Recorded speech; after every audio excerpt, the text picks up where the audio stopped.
محمد نبینا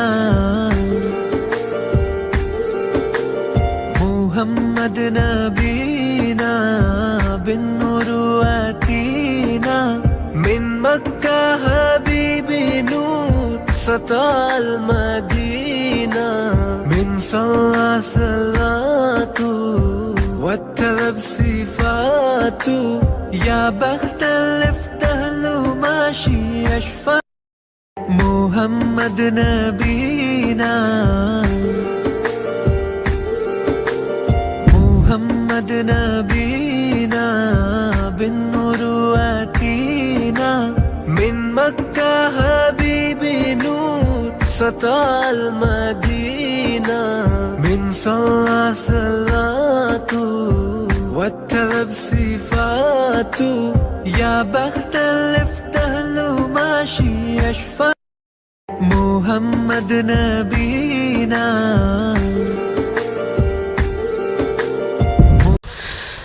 تیرے الفاظ کے نغموں کی تقدس کی قسم، تجھ میں بلبل کی چہک گل کی مہک سب کچھ ہے۔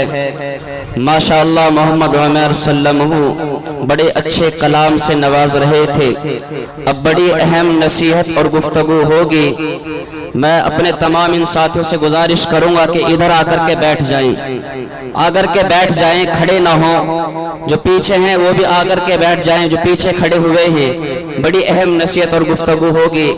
اب میں بلا کسی تاخیر و تمہید کے حضرت اقدس حضرت مفتی محمد عثمان صاحب دامت برکاتہم العالیہ سے ادباً درخواست کروں گا کہ حضرت آ کر کے اپنے ناصحانہ کلمات سے تمام سامعین کو محظوظ فرمائیں۔